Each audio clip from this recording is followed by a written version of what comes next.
Welcome to the J. Scott Outdoors podcast. Today is going to be a fun episode with my friends from the Arizona GroundPounders, Cash Armstrong and Steel Armstrong. Guys, how you doing? Pretty good, Jay. You know, guys, I probably should just start out this podcast and say, what the heck is you guys' secret? Because in my opinion, someone that has hunted Coues deer for a long, long time, there's nobody, in my opinion, that has produced the number of bucks that you guys have produced, you know, for young guys, you know, and not taking anything away because you've been doing it since you were in diapers. But, you know, I've got a little bit of age on you guys, and from my perspective, whether it comes to big Coues deer, big elk, you guys seem to just always be on the money. You know, is there one thing that you guys would say, you know, might help you rise above the rest, in a general term? This is Cash. I think just knowing the country and being in the right country, you know, because you're only as good as the country you're in, you know. Steel, that's a good point. You know, Cash, you say being in the right country. Steel, you say, you know, being in those pockets and stuff. That's one thing about that people need to understand. I mean, the units that you hunt, primarily 23 and 22, you know, yes, there's Coues deer kind of from high to low and all over, but on the same token, they can be pretty pockety, and especially probably finding those big bucks. You know, you're not just going to find them everywhere, where a unit, say, in, you know, southern Arizona, you know, just have deer literally everywhere. Talk a little bit about the units that you hunt and those deer being so pockety. we hunt 22, and then 23 is probably our favorite. It can be pretty tough, even for us sometimes. You know, we try to go explore and try to do different things, and it doesn't always work out. You know, I think the big thing for us has been, you know, knowing where we've seen deer, you know? Instead of, like, people will go set a camera where they haven't, you know, just go, oh, I think that's a great spot, let's go. And it doesn't work out very often when you do that. You want to hunt where you know there's deer, scout where you don't know there's deer, you know. And that's the biggest deal, you know. A lot of this, like you said, all this country around here, there's deer in it, but if you're not right on top of them, you're not going to see them, you know. You can be a quarter mile off or looking in the wrong angle, and you'll never see them. Do you guys, I mean, like I said in the beginning, I mean, you guys have produced, I mean, more quality bucks than any other group, any other outfit that I've seen out there, and you guys, that's huge credit to you guys and your team. Is it a function of literally just spending so many hours out pounding around? I mean, glassing, you know, lion hunting, jumping bucks, you know, looking at tracks. Like, can you like point your finger at one specific thing that said, you know, like, if we didn't do this, we probably wouldn't find the bucks that we find? Yeah, the lion hunting was a big deal, like you say. I think just the more time you spend, the more luck you create. And we've spent quite a bit of time. And then another thing we do a lot is a lot of the old-time ranchers around here, we would always ask them, you know, where was the biggest Coues deer buck you've ever seen, you know? Because those genetics carry on, you know, and that's a lot of it. And then lion hunting. And then just, you know, August bear hunts. We found a lot of big bucks just bear hunting, you know, when you're not looking for them. And that brings up another question, you know, so you're out glassing bears and looking for bears, and all of a sudden you find a big buck. Then you can kind of, as bear season is winds down, then you can kind of focus back in on that buck that you saw. You know, is there any is there any one particular type of country, whether it be terrain, whether it be elevation, is there any one thing that you could say, close to water, far from water, steep canyons? Is there any one characteristic that you can point your finger at that, you guys are always finding good, solid bucks? Is there anything you could point your finger at that would say, yeah, you got to look for this? Yeah, we're always trying to put that puzzle together, but it varies from one piece. We kind of break the country up, you know what I mean, into little pieces, and it all, like there's big giant bucks that live on flats, open flats, Manzanita flats. It's hard to do that, but it's hard to just pick a spot, but a lot of people drive by more big bucks than they ever see, you know what I mean? That's the kind of the way we think about it. We've killed some of our biggest deer right off the highway. Right off the road. Right off the road, right next to a campground, you know what I mean? Just kind of off-the-wall spots. Yeah, you might go, it don't always pan out, but that's the kind of stuff we look for that nobody else is going to look for. The interesting thing about 23, your favorite unit, as well as 22, that is so interesting to me is, and I've hunted them both quite a bit. They both have quite a bit of thick country. They both have quite a bit of pine country and, areas where literally glassing some of those deer are impossible. How much of the big bucks that you guys have found in 22 and 23, how much of it do you think kind of is the fact that the units you guys like to hunt, they are thick and they potentially allow those bucks not to be glassed, and they allow those bucks to, get some age on them? How much of that do you think it plays into some of the big bucks that you guys have found? Yeah, that they get the age, you know what I mean? And I think I think everything is timing. Right place, right time. So, when you're out there a bunch, you create your own luck. And that like you said, that thick country, most people get discouraged too fast, you know what I mean? And even ourselves, we do it all the time. We fight our heads about it, but you just gotta stay put and keep glassing, But I think that thicker country puts more age on deer because not so much the lions aren't killing them because they're killing them the same way they do in the open stuff, but it's the hunting pressure's less, Yeah, for sure. Let's back up here just a second, and I want to ask you a question about that. There's one deer. Well, there's a bunch of deer, but there's the one deer that you guys shot a number of years ago that was a velvet buck, and I'm not sure if it was a raffle tag buck or a governor's tag buck, that it was like 148 or 150-inch buck, and it was beautiful gray velvet, just a beautiful buck. I'm looking at it on your Instagram page.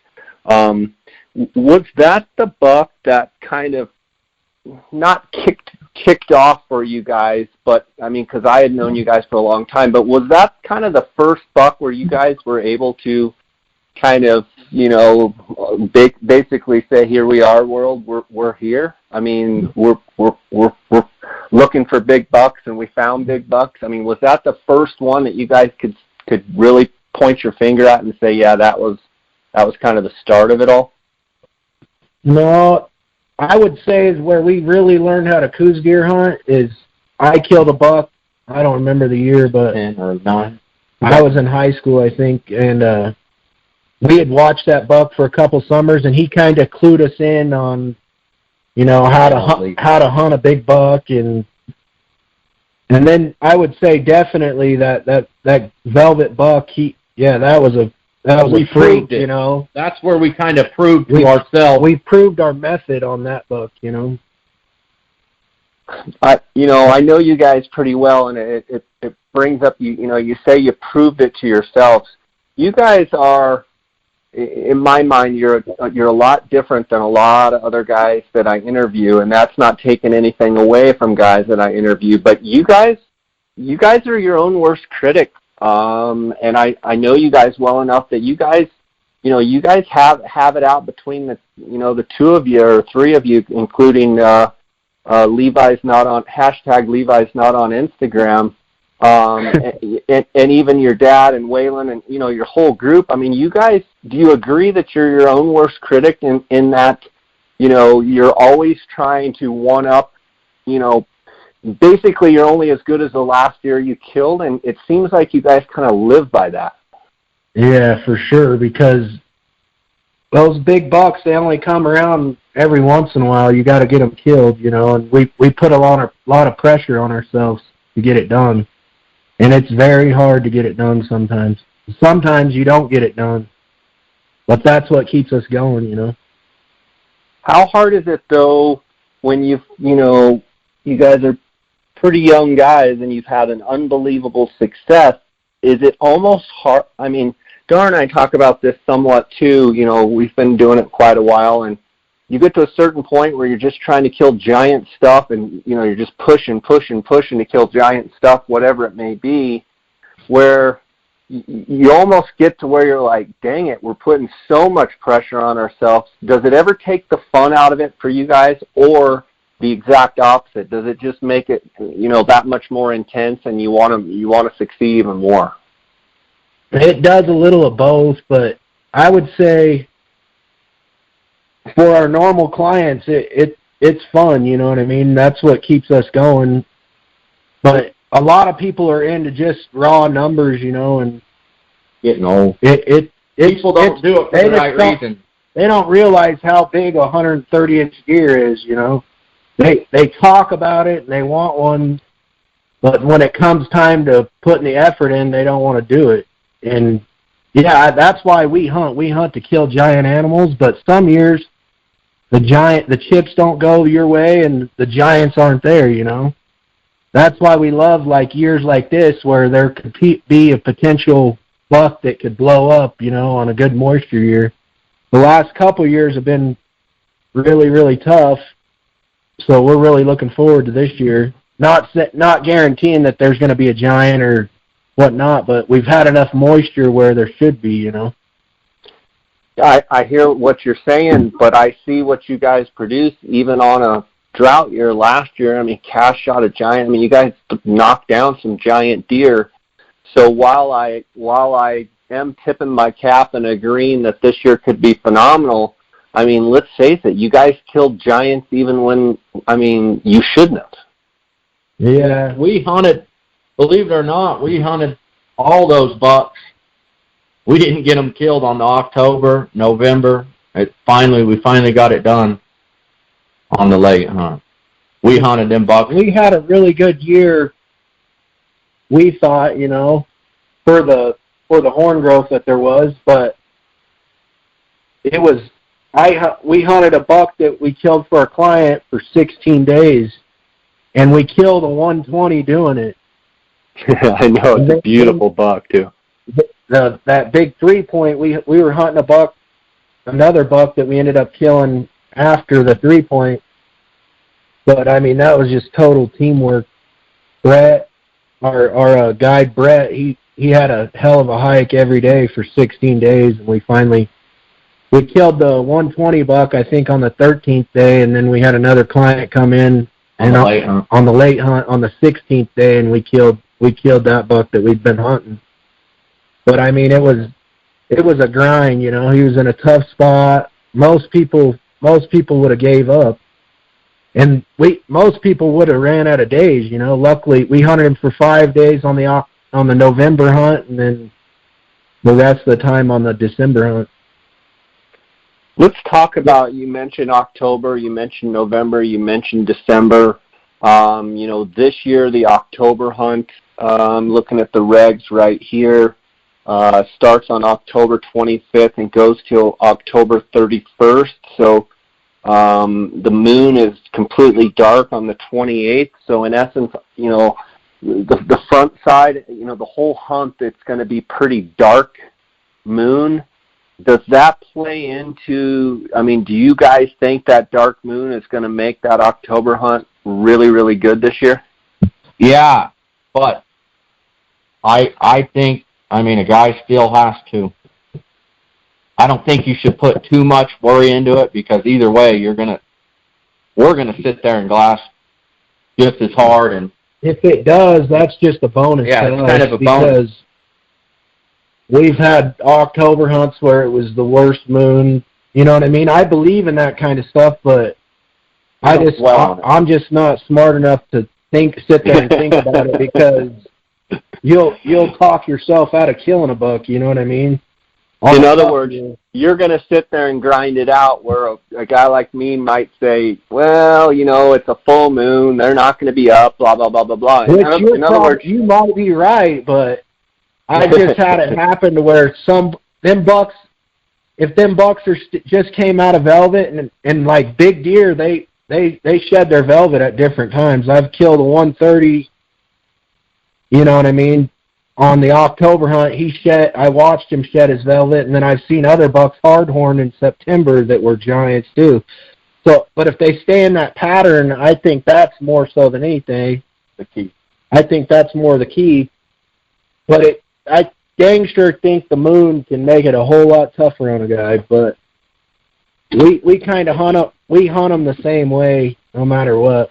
I've watched a lot of big bucks bedded before we're going to kill them. They always get up and stretch their legs.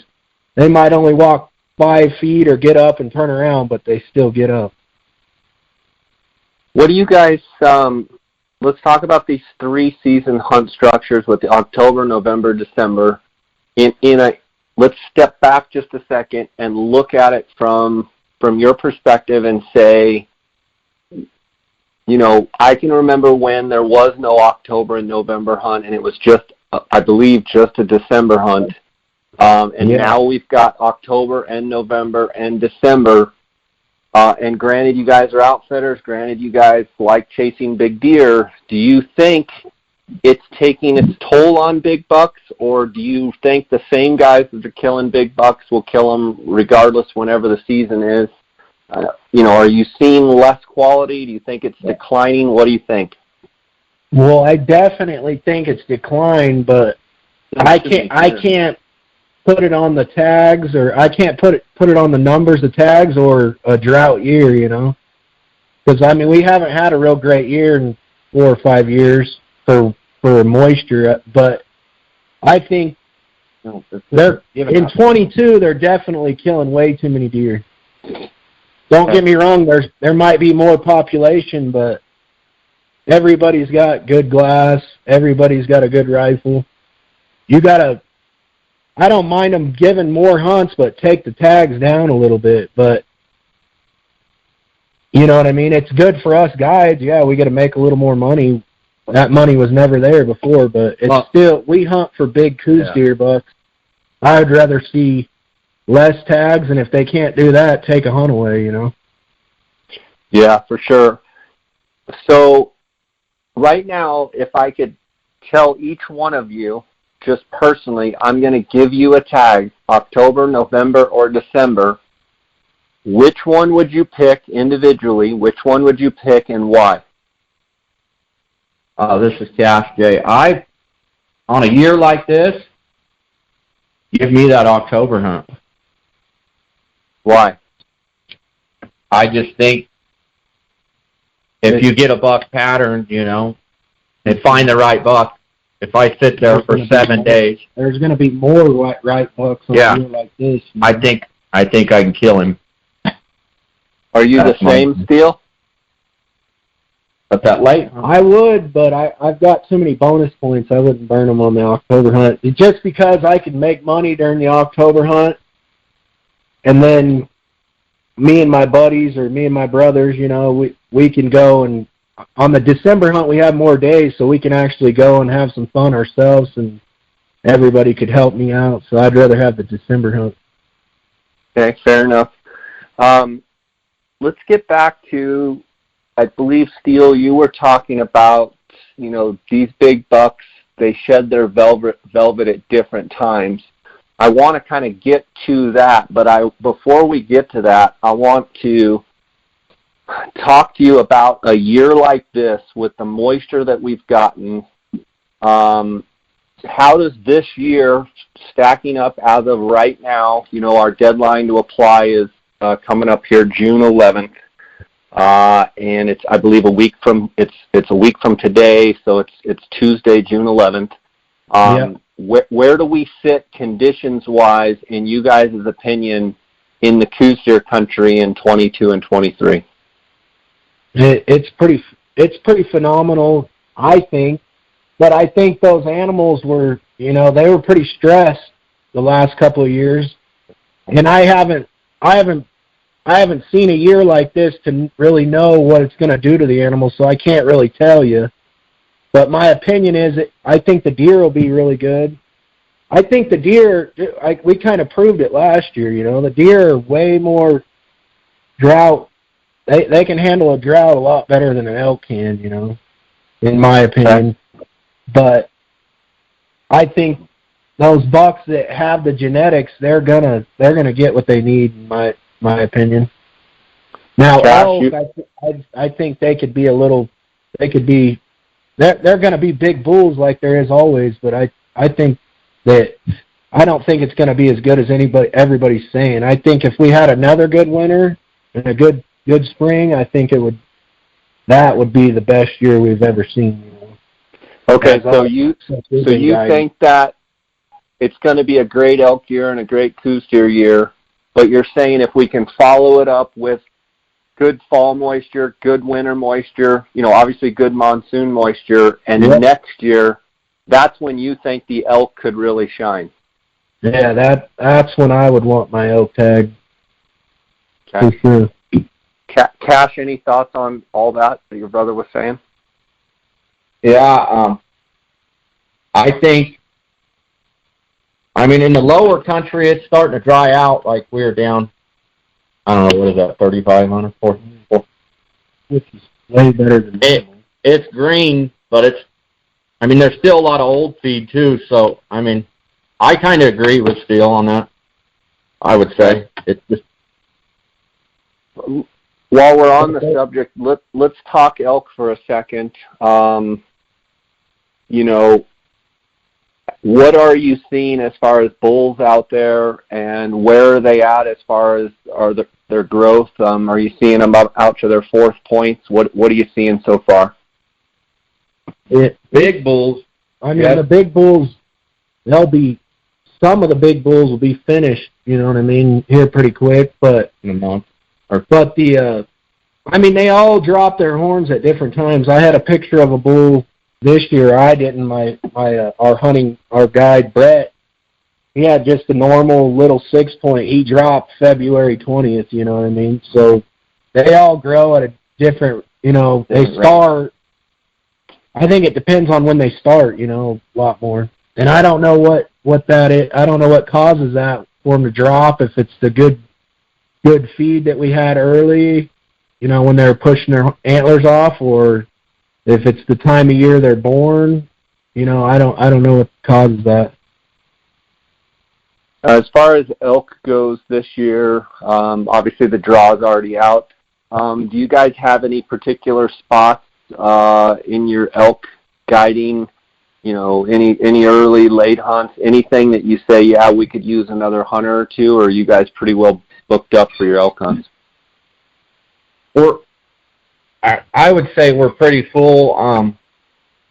We probably take another late 23, and then actually we could take some. I don't like to do it, but we could take some 22 second hunt late hunts. You don't like to do it because the bull quality in 22 is not what it used to be. Is that why? Yeah, it's just hard if you're. And then the bulls that you scout, you know, prior, everything changes on that second. You can scout during the first late hunt, and you come back. It's like World War III over there. So all them bulls get blown out. You just kind of got to go hunting and know where they pocket up at, you know. I'm going to not rope you guys into this, but I'm going to give a little editorial myself. I really don't know what the Game and Fish is thinking in 22 with the elk. I really, you know, it just seems like the late hunt structure with the 2 late hunt structures that they've had, everyone is complaining that the quality of elk in 22 has just gone down dramatically. And I don't quite know what the objective is. 22 used to be, not the greatest unit, but, you could go find some respectable bulls, and not to say that there's not, a couple respectable bulls in there, but generally the age class has just come way, way down. Would you guys agree with that? Oh, yeah. Most definitely. If you see a bull now, you're lucky to see a, mainframe 6-point bull. 5-point. Last year we hunted it, and it was pretty rough. Yeah. I seen more people than elk. Yeah, it's rough. Let's jump back to Coues deer. We're kind of all over the place, but I want to jump back to Coues deer because that's what you guys love more than anything. In your opinion, are there bucks, with the drought last year, are there holdover bucks in your mind that you guys are anxious to see what they'll do on a year like this? Most definitely. Yeah, for sure. Some of them bucks, I don't know, I might be getting a little too excited, but I can think of 4 or 5 bucks that had the right genetics, that could really. And they were bigger the year before. Yeah, they were. So they could blow up. And now they got more age on them.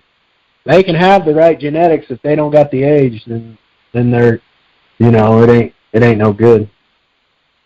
Do you guys find that, areas that you guys have found big bucks in before, do you go back to those areas and find other big bucks? And I guess my question is, do you think there's something about that particular home range or areas where you found, this buck or that buck or whatever that, you go back there and it seems like there's always a good buck around or two, maybe a couple years later? Is there something about the soil?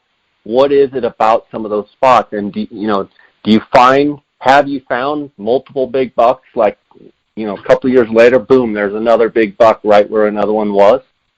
Yeah, for sure. I've got a good story about that.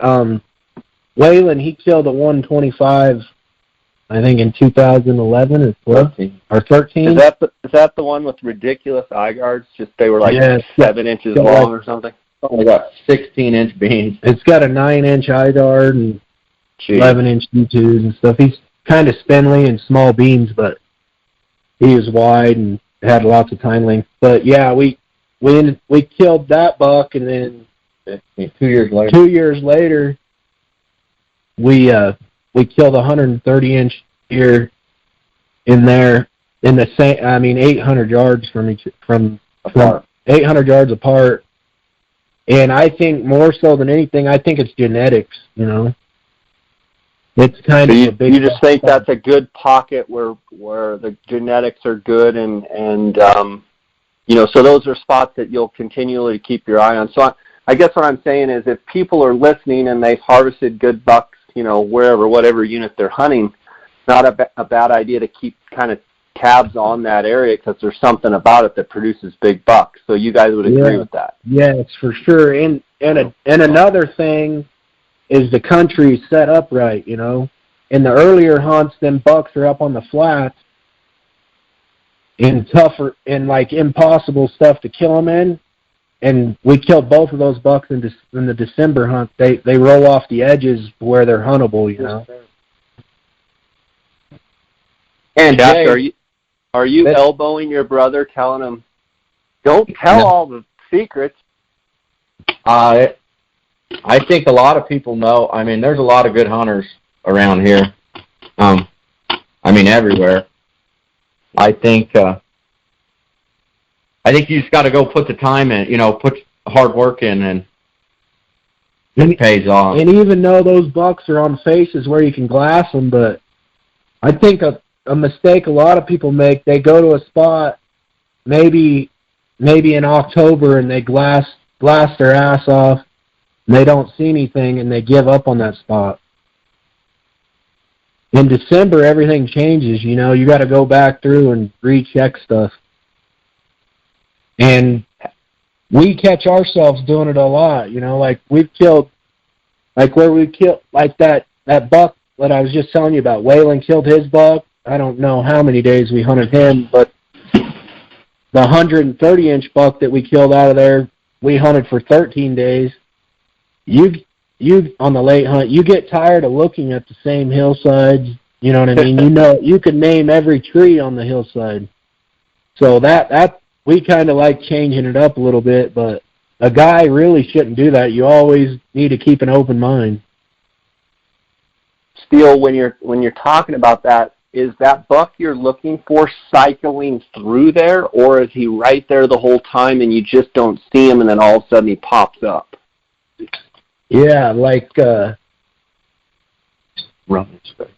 mean, there a lot of times it's kind of flats with little finger points coming off the flats, and I think it just depends on the time of year, you know. Not to say that big buck wasn't on that face sometime in October, but if he was, he probably wasn't moving very much, and he wasn't very far from that flat.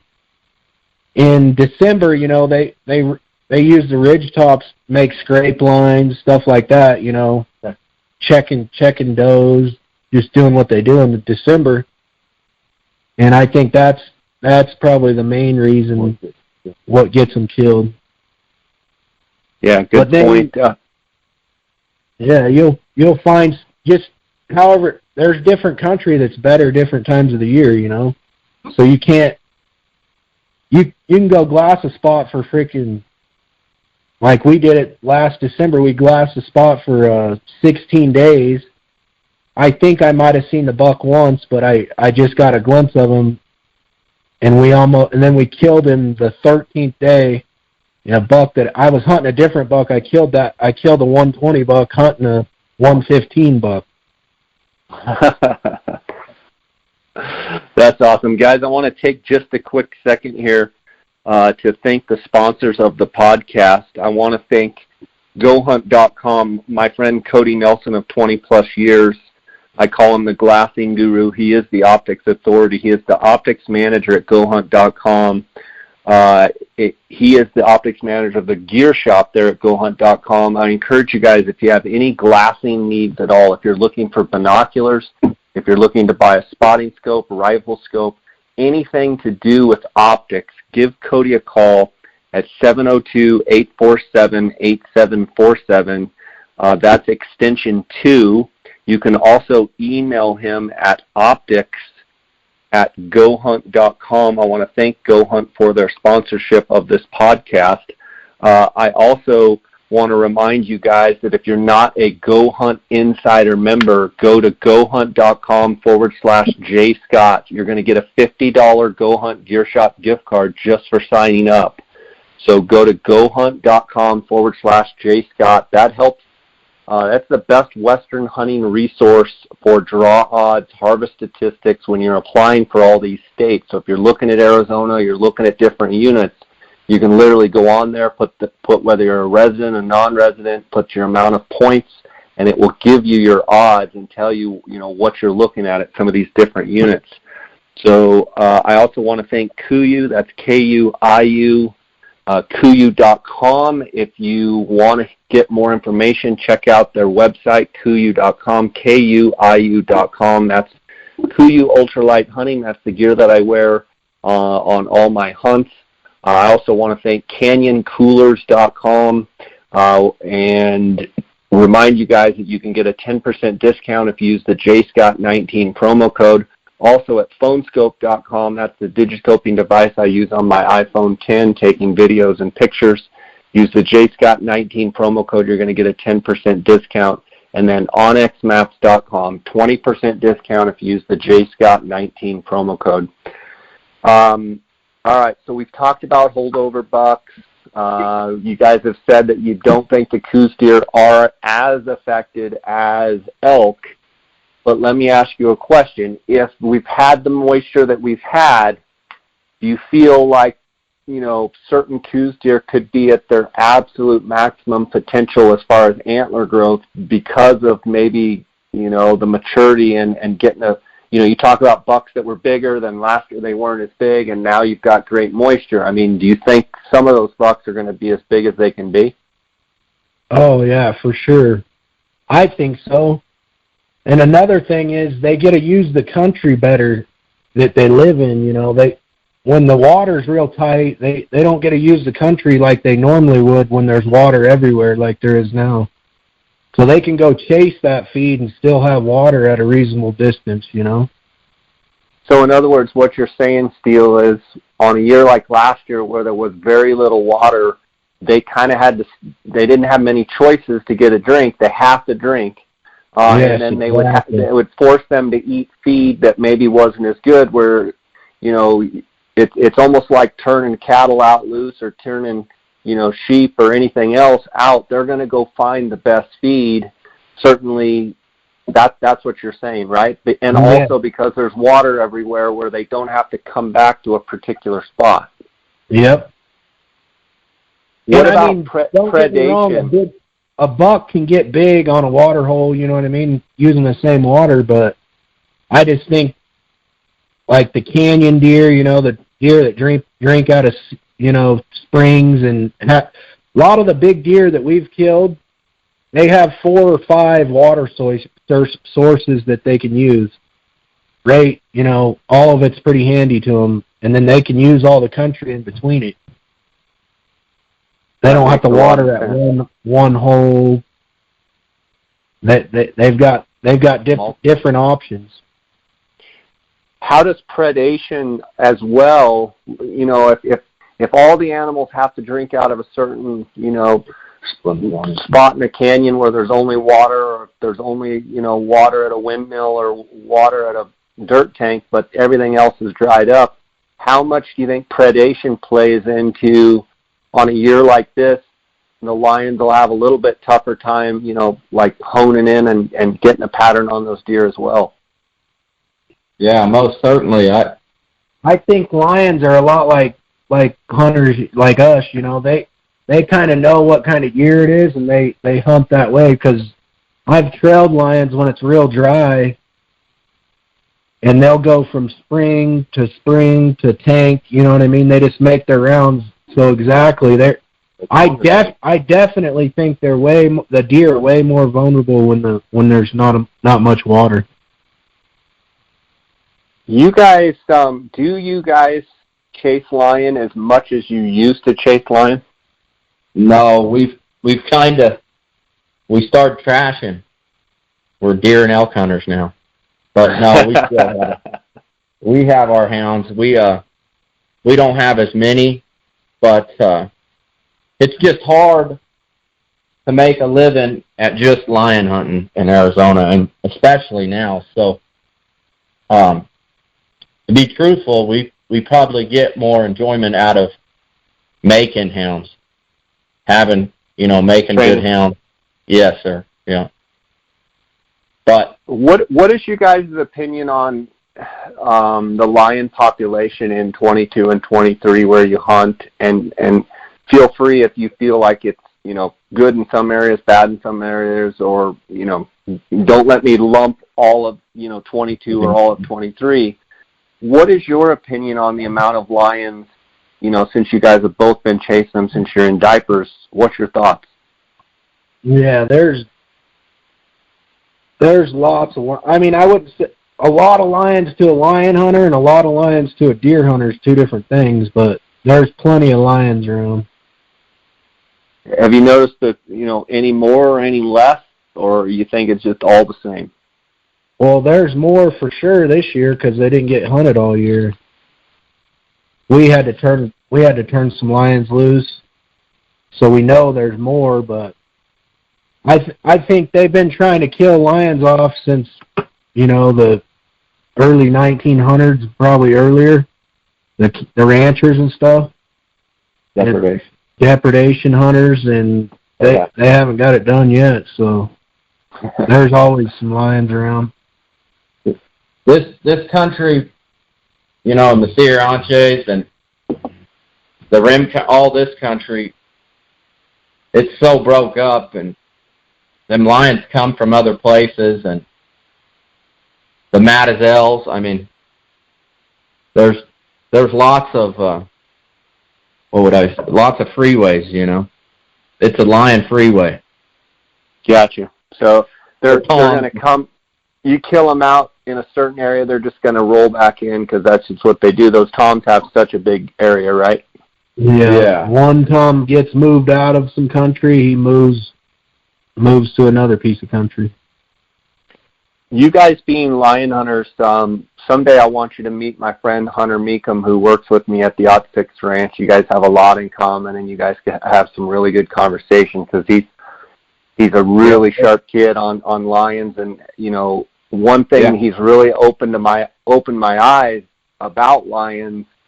You know, being a deer hunter, being an elk hunter, you know, I just think, kill every last one of those lions. And you know, he actually talks about, you know, toms being around, chasing other toms out, being territorial, killing other toms, you know, chasing females, killing kittens, blah, blah, blah. You know, he talks about all of it. And it's really opened my eyes to kind of, you know, he's a deer hunter as well, but he's a lion hunter first and foremost. You know, having some lions around is not all bad, is it? No, it's good. And a lot of times, I mean, they're pretty hard on deer, but around this country, they eat a lot of javelina, elk, skunks. You know, they don't just, I mean, you'd be amazed how many miles you'll trail one before they're going to make a kill or before you find a kill. Don't get me wrong, they kill a lot of game, but I dang sure we try not to kill females.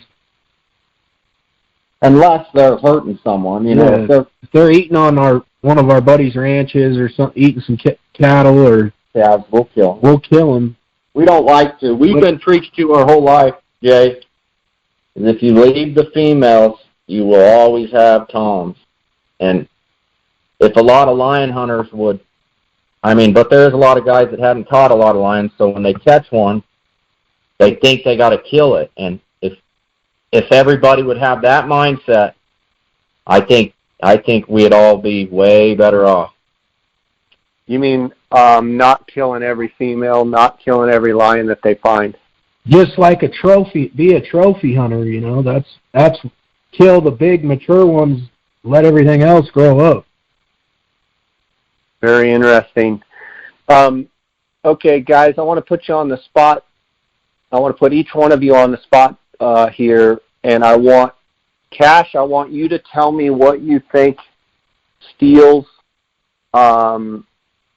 strengths are, and Steele, I want you to tell me what you think Cash's strengths are. Who do you want to start? I don't care. This is Cash. I'm like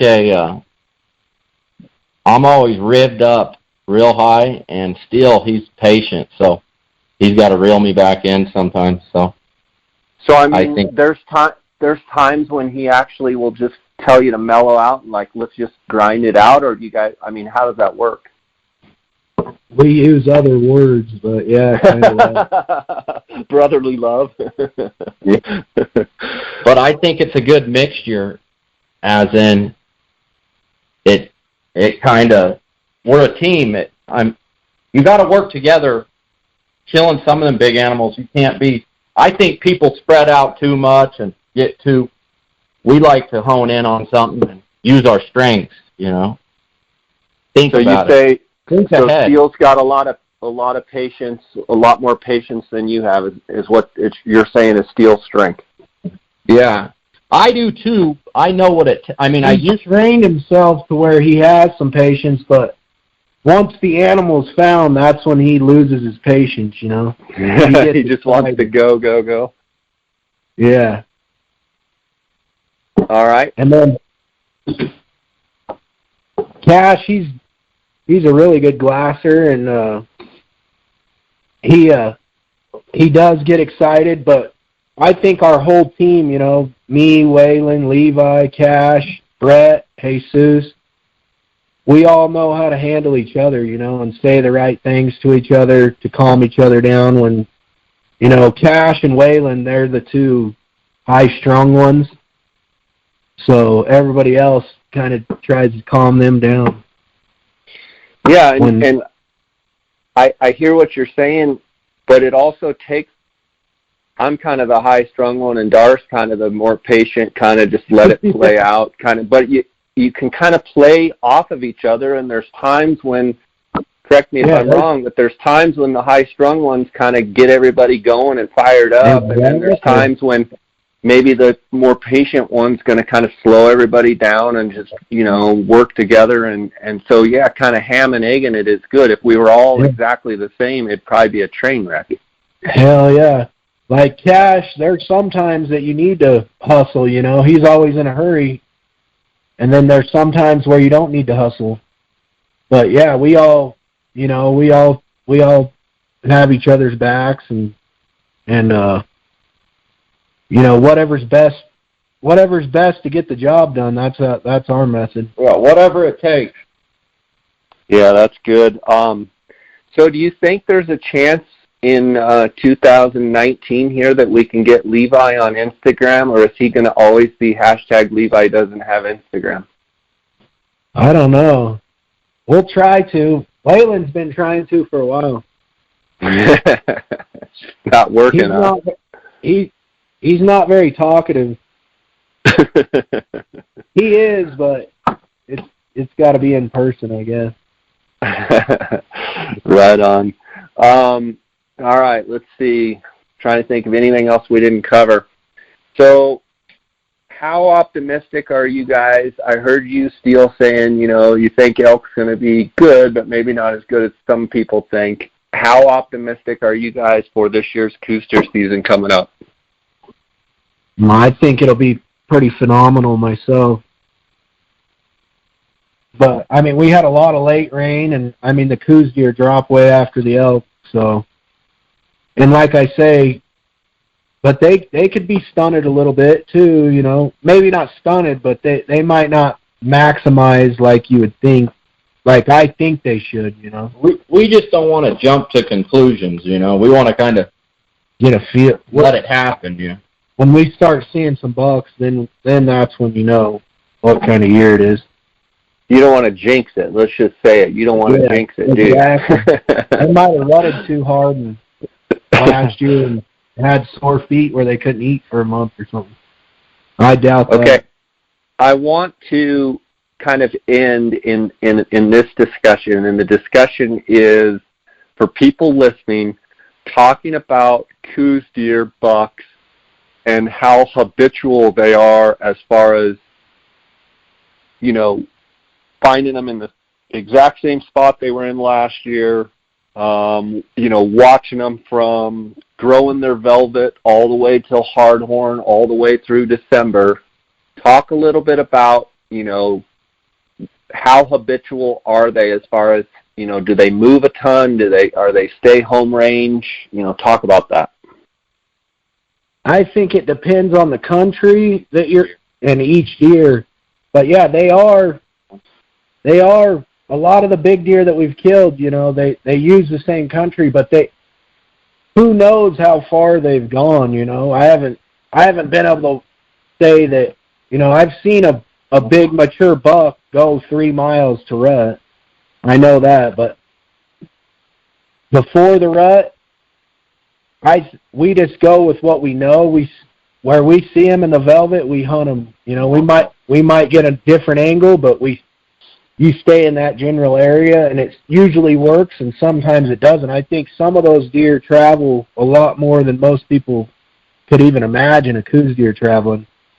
But I think if you go to thinking like that, you'll go to jumping around too much, and you won't kill nearly as many deer, because for the most part they are, they're homebodies, Yeah, wouldn't you say in general that, if you pattern a buck in velvet by the October hunt and even the November hunt, he should be somewhere right there. You should be able to turn him up, right? So in other words, If Yes. you've done your job and scouted them in the velvet, you should be able to stay right there, change your angle if you have to, but kind of stay right in that country because more than likely that buck hasn't moved. Would you agree with that or not? Yes, I would agree with that. That's our method, but I'm not saying that even in December, you got to change your angle or go on the other side of the ridge or something. They're going to be around that country, but they will move. They will move further than you think, some of them. And then other bucks, like this year, we watched them velvet out. We watched them in the October, November, and then they rutted in the same spot. But that spot wasn't, not a lot of hunting pressure. They didn't have anywhere. They didn't have to move anywhere, Jay, this is Cash. I glassed that 120 buck up in August. I seen him one time, but I killed him. We killed him in his same tracks, rutting a doe in December. Really? Yeah, it's kind of. Within 3 feet. So that's a perfect case of that deer is a serious homebody. So not only does he, grow his velvet, then rub his velvet, stay hard antlered, and then start rutting. He's right. That's a buck that, so if someone's out there and finds a big buck in the velvet, you would say make sure you dang sure check that their home country before you start trying to invent the wheel and reinvent the wheel and go look at, maybe he's over here, right? Yeah, a lot of people, that's the first thing they say. Well, that buck, he's not going to rut there. Well, it doesn't, that buck, it was hard to believe, but it happened. It's not hard to believe, though, because the does were right there. Yeah, don't get me wrong, they will leave does to go find other does and rut in different places, but every deer is different, You always just got to, you learn every time you go hunting. Every day you scout, you just... Jay, them big bucks, them 120-plus bucks, or old, big, mature bucks, they just don't move as much as a younger deer. And I think people need... It's all about being patient and don't let it get to your head and being in the right place at the right time. And do you think a lot of people kind of overthink it, Cash? Do you think that instead of just hone in and stay in that country, work that country over, you don't see them, just change your angle, keep working, they jump 2 miles, 3 miles over, and then they're not even in the ballpark where that buck is. Yeah, they're not hunting where they scouted for if they move that far, They're just trying to get lucky in. And it's easy to do. Yeah. We catch ourselves doing stuff like that. But if you know a deer's in an area, you can't do that. Yeah. Right. My brother Levi, he's the best. He reels us in that way because we all have great patience, but once you sit in a spot for so long that you start going crazy, that's when he comes into play. He can sit longer than anybody I know. And he's a lot of the reason we've killed a lot of our big deer. We all are, but everybody does their part. But he has, when it gets tough, real tough, 10 days sitting on a spot, he'll still sit there. But another thing is having guys at different angles. That's what we've learned that. Those bucks we were killing in December, I had Cash 3 miles away with the big eyes. I had Brett on the other side of the ridge. If them deer wiggled, we seen them. Yeah. We couldn't kill them always, but we seen them and we knew what they were doing. Finally that deer messed up and we killed him. That's awesome. Let's before we go here, let's just get a rundown on what you guys are using for optics. Whether it be your chest binocular, your go-to glass, that you're glassing all the time, long-range glassing, whatever. Go through kind of what you're using. Jay, I have a pair of, I just like the 1042 SLC, the new, the 15, the new HD 15, little brother. Yeah. I have those, and then I have we're 15 guys, and then BTX. I use the He BTX. still likes the BTX. Majority, though, I mean, 15s and a spot, and we have a 95 and then a 65. Then we have the Coues. And our Coues. But 15s and a good spot and scope, you can do a lot of damage. Yeah, those. Are you guys using the Swarovski 15s? Yeah. That's the only glass. I mean, they're so good. They're ridiculous. Yeah. In our opinion, that's the only thing the guy should use. There's other good ones, but we like this. I like the BTX, especially when I have something bedded. You can stare at them, Same with the Coues, but the Coues have a little more field of view, so Cash likes those. But I like the BTX because I can pack it with my 15s, in my pack. We honestly, I'm the only one that has a pair of chest binoculars. We used to just, and it's stupid. I think a guy should have some binoculars handy because I'm sure you know how many times you've been driving on your Range or whatever in your truck and you have to jump in your pack and get your 15. It's not real smart. Yeah, I know what you're saying, but it's easy to just have your 15s in your pack, and you figure you're gonna go up to your glassing point anyway. So I mean, I've done both, and I see both sides of it. Guys, it's always awesome having you on the podcast. When I say at the beginning of the podcast that in my opinion no one has produced like you guys have, I mean it. It's always great. I love following your Instagram page, AZ GroundPounders on Instagram, and I'm looking forward to seeing what you guys muck out on the elk hunts, and super excited for the Coues deer.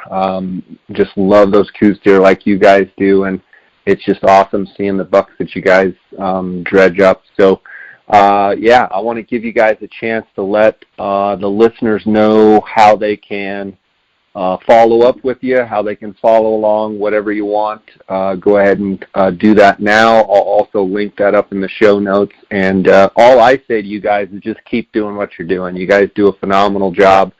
The proof is in the pudding. And that pudding tastes pretty good, I can tell you that. Just watching, what you guys produce. So just keep doing what you're doing. Don't change a thing. Thanks, Jay. We really appreciate it.